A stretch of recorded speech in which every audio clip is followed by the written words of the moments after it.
Good morning, children. Today we'll see the second chapter, that is Kings, Farmers and Town. This is the time period between c. 600 BCE to 600 CE, right? Okay. So with the end of the Harappan civilization, we see that there were many development seen in the various part of the subcontinent. Okay. So in this period, Rig Ved was composed. Now what is this Rig Ved? It is the oldest of the sacred book of Hinduism, which was composed in Sanskrit language. So this Rig Ved was composed by the people who are living along the river tributaries, river Indus and its tributaries. Now what is this tributaries? Tributaries is a small river that flows into a larger river. Okay.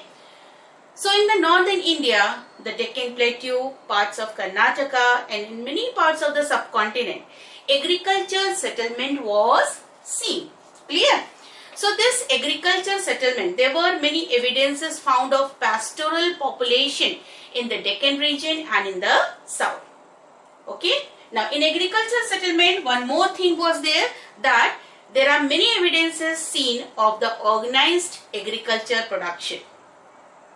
Apart from this, new modes of disposal of dead was seen. In many of the cases, we have seen that the dead were buried along with the iron tools and with the weapons. Clear? So the making of the elaborate stone structure, which is known as the megalith, this was also found in the central and south India. Okay? So from 6th century BCE, there were evidences that there were other trends as well. So apart from these things, there were other trends as well. Okay. So the most visible trend that was seen was the emergence of the early states, empires and kingdom. So these are the most visible thing has been seen. Other changes that has been seen in the political processes. Okay. And simultaneously, new towns appeared almost throughout the subcontinent. Clear? Historians, they try to understand this development through many of the sources like the inscription, text, coins and visual materials. Okay? Visual materials like the photographs, paintings, drawing, prints, etc. So this all things comes under visual material. Okay?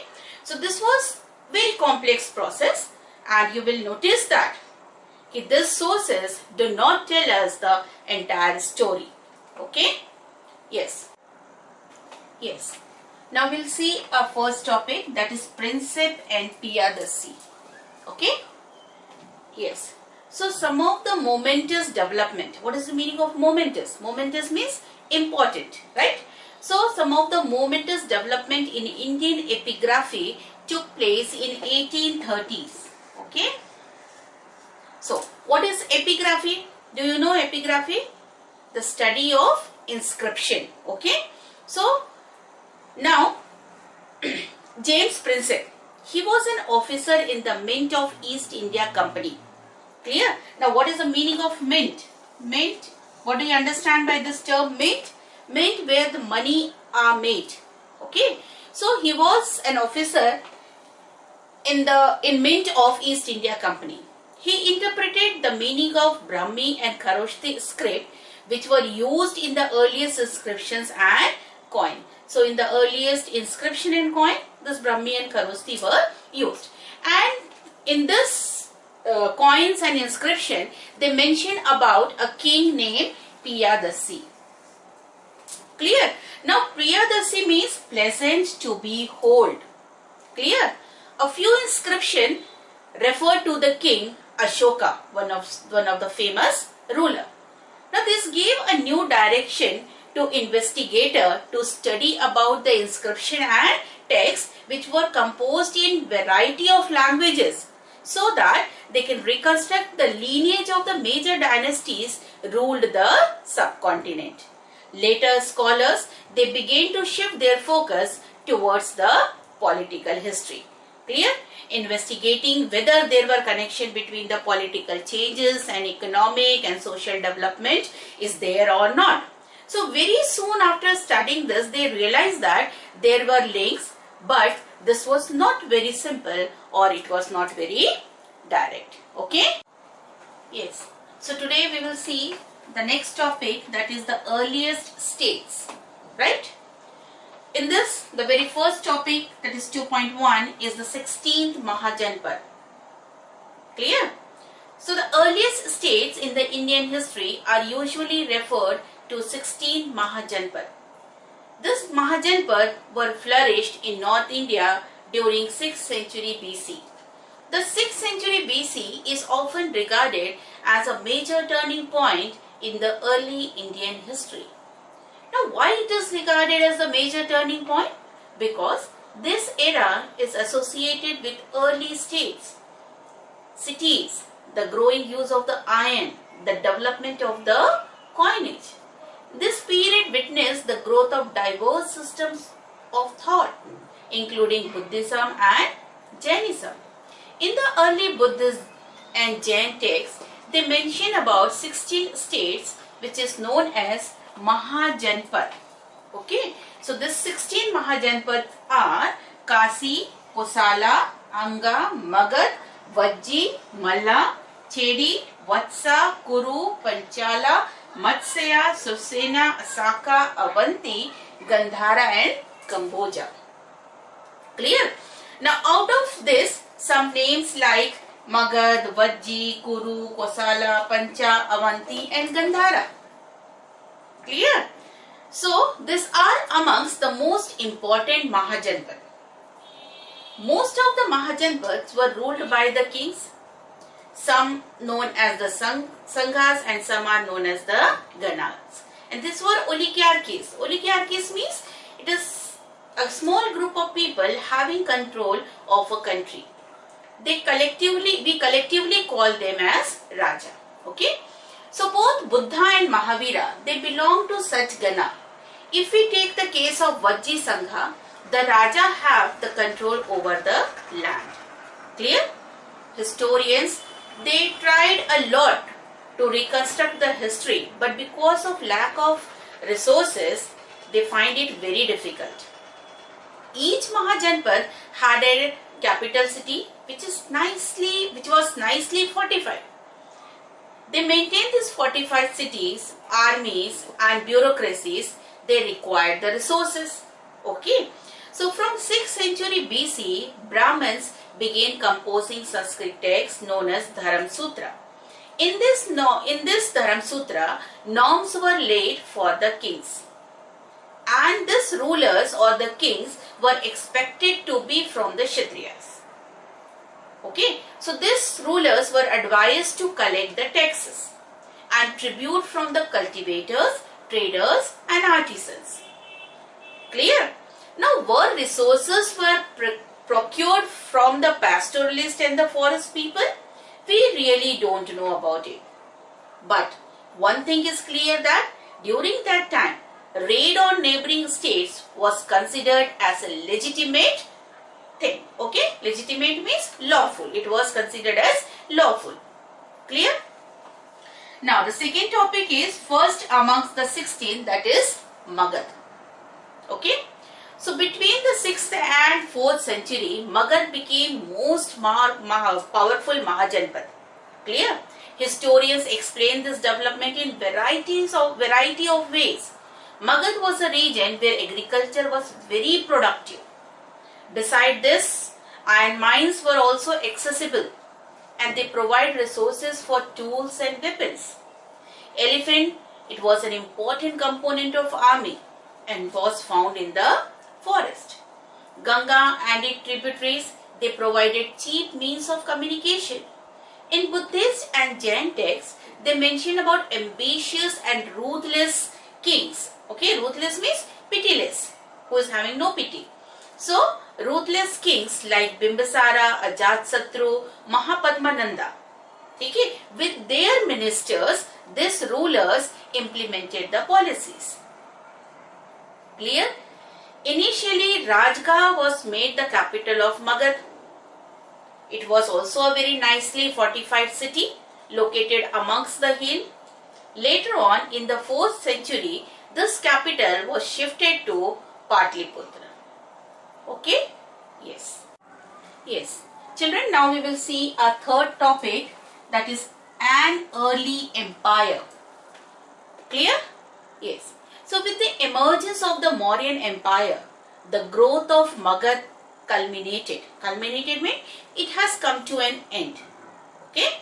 Chandragupta Maurya, founder of Mauryan Empire, he extended his empire towards the northwest as Afghanistan and Balochistan. His grandson, do you know who was his grandson? Yes, he was Ashoka the Great. He was an Indian emperor in the Mauryan dynasty. He conquered Kalinga. Clear? So, after this, we'll see the first topic, that is finding about the empires. Clear? Historians, they try to reconstruct the Mauryan Empire by using many resources. These are the archaeological finds, especially the sculpture from the accounts of Megasthenes. Megasthenes was a Greek ambassador in the court of Chandragupta Maurya around 300 BC. We get some information about the Mauryans from his accounts, from the accounts of Megasthenes. Okay. Now, another sources was Arthashastra. Some part of this Arthashastra was composed by Kautilya, or we called him Chanakya. And it is a belief that Chanakya was minister of Chandragupta Maurya. He was credited for having played an important role in the establishment of Mauryan Empire. Clear? Beside all this, in the Buddhist texts, in the Jainist texts, in Puranic literature and in Sanskrit literary work, in all this they mention about the Mauryas. The Ashokan inscription were engraved on the rocks, cave walls, pillars, and these are considered as the most valuable resources. Ashoka, he was the first ruler who inscribed his subjects and officials on the stone surface, natural rocks and pillars. He used the inscription to proclaim what he understood to be Dhamma. Clear? Dhamma is a Prakrit form of Sanskrit word which means Dharma or law. Dhamma is based on religious tolerance, respect towards elders, care for the old ones, generosity towards the Brahmins, and those who renounce the worldly life. Renounce means those who have left the worldly life. Kindness towards the needy people, purity and truthfulness, no killings of animals. Dharma is not particular religious faith or practice. Dharma is related to generalized norms of social behavior and activities. Now, the second topic is administering the empire. Clear? Now, the Mauryan Empire was divided into 5 major political centers. The imperial capital Patliputra, okay, provincial center, it was Tosali, Ujjain in the west side, Suvarnanagari in the south, Takshila in the north, and all the centers are mentioned in the Ashokan inscriptions. Clear? If we examine all the content of this inscription, we found that there are same message had engraved everywhere. Now one question arises here is that, can it be possible that this vast empire have had a uniform administrative system?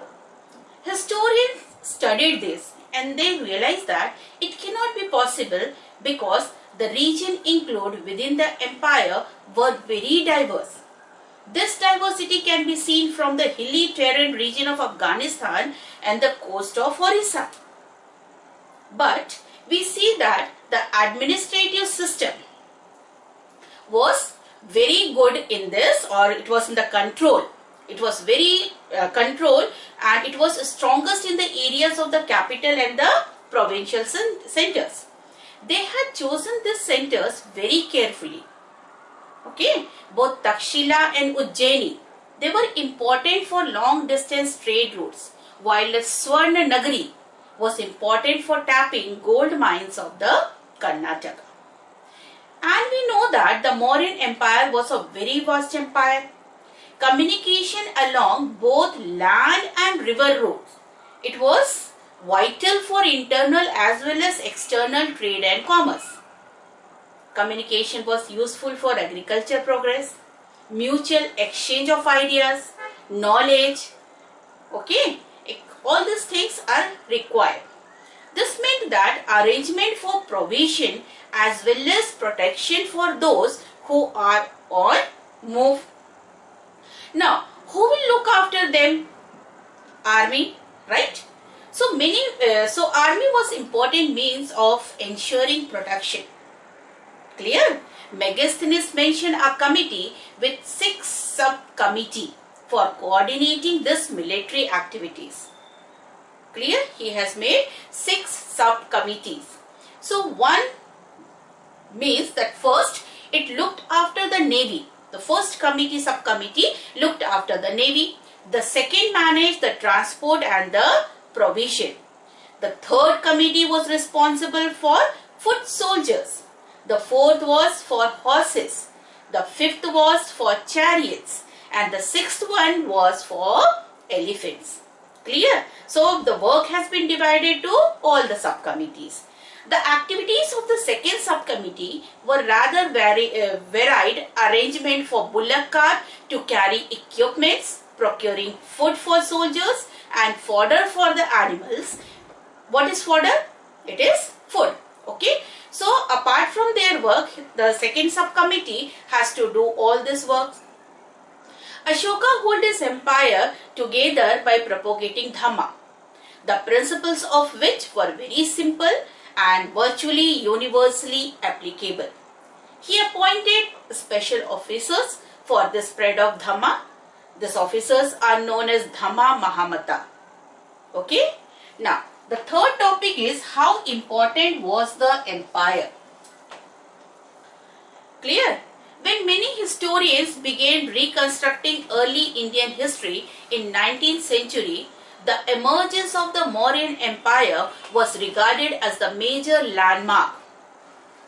India was then under the rule of the Britishers. During 19th and the early 20th century, historians found that there was possibility that there was an empire in the early India which was very challenging and exciting.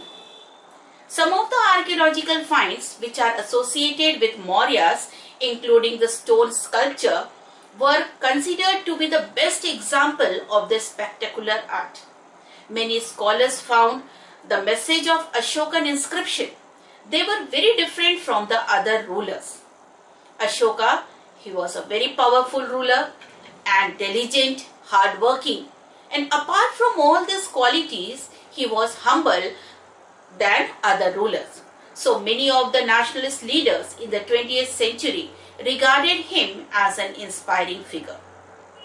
Yet, how important was the Mauryan Empire? If we see in a long span of history, we found that it lasted for 150 years, which is not very long time in history. We also see it did not encompass the entire subcontinent, and even in the frontiers of the empire, we see that the control was not very uniform. Okay, so by the 2nd century BCE, what happened? New kingdoms, chiefdoms emerged in the several parts of the subcontinent. Okay, clear?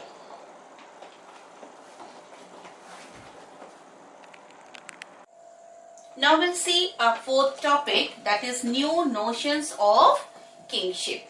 In this, very first one is chiefs and kings in the south.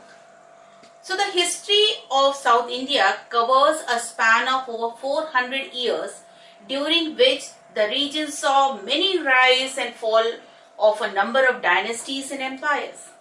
The new kingdom has emerged in Deccan and South region, including the chiefdoms of the Cholas, Cheras and the Pandyas. Clear? Now this chiefdom proved themselves to be very stable. We come to know about these states from many sources. For example, the early Sangam text It contains poem describing about the chiefs and the ways in which they acquired and distributed the resources. Many chiefs and kings derived revenue from a long distance trade, including the Satyavahana's king. They ruled over parts of western and central India. The Shakas, a people from Central Asian origin, they established their kingdom in the northwestern and western part of the subcontinent. But their social origin were obscure. Obscure means not confirmed. But if we will see the case of Satyavahanas, once they acquired the power, they attempt to claim social status in a variety of ways. Clear? Now the second topic is divine kings.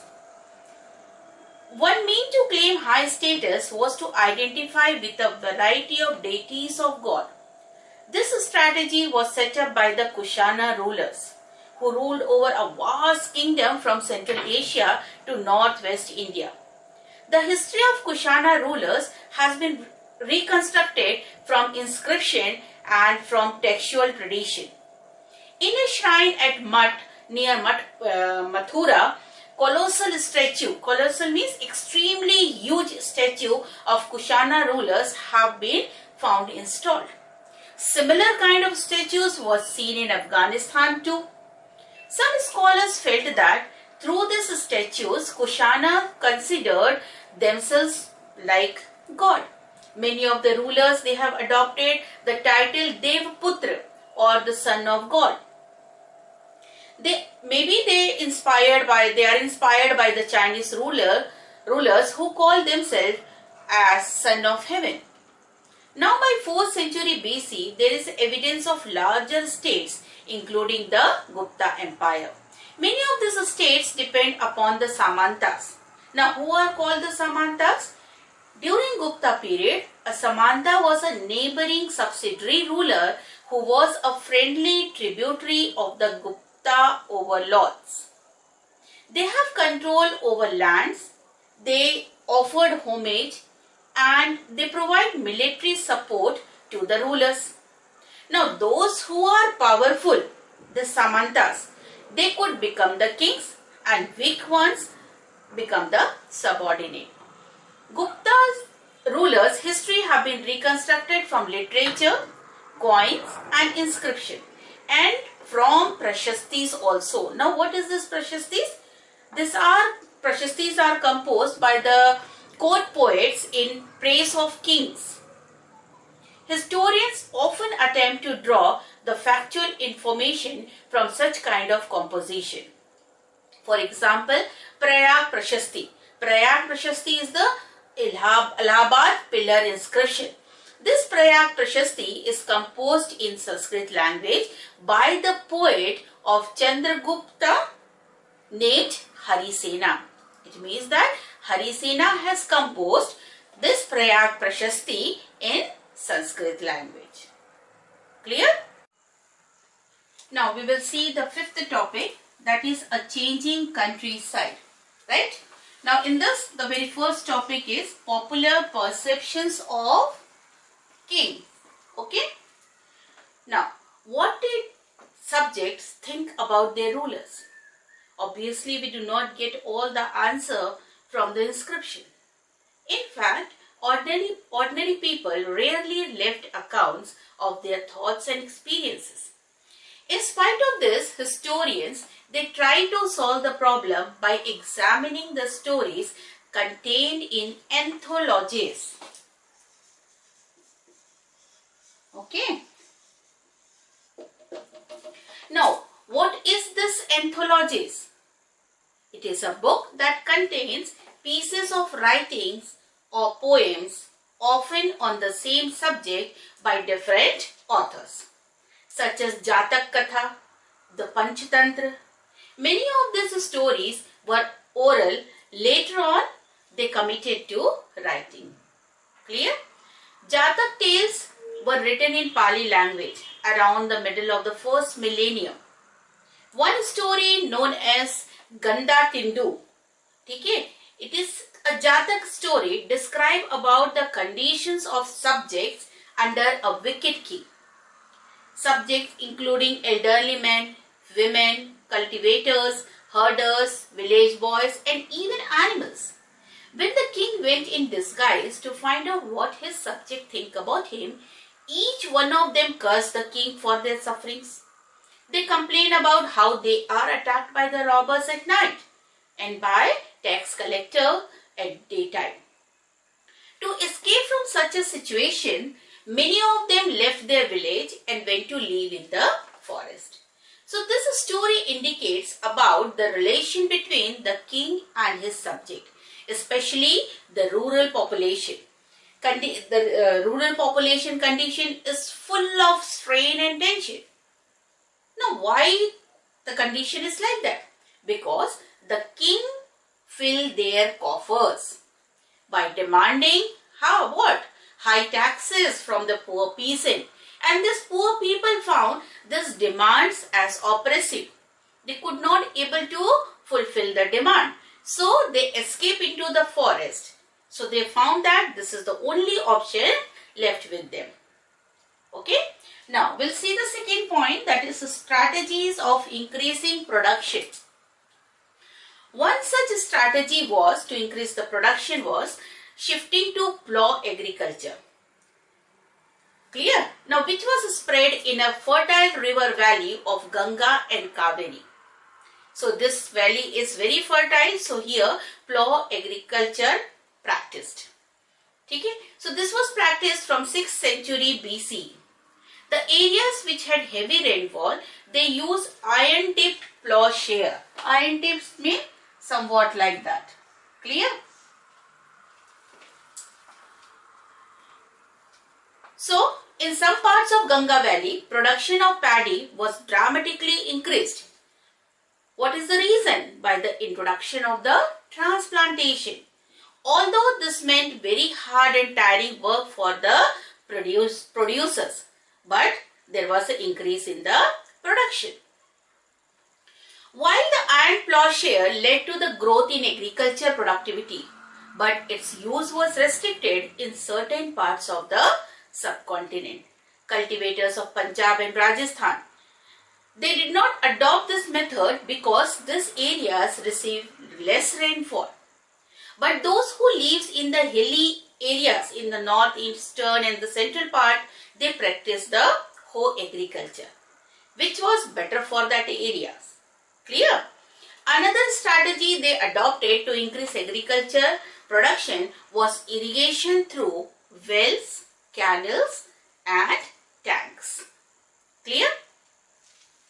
Now the third topic is difference in rural society. What differences was seen in the rural society?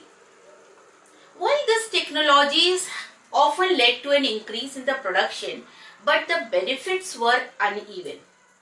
An evidence was there about growing differentiation amongst the people engaged in agriculture stories, especially within the Buddhist tradition. So those people who engage in agriculture, stories about them was found in the Buddhist tradition. They refer about agriculture labor. They refer about small peasants and large landholders. The term Gahapati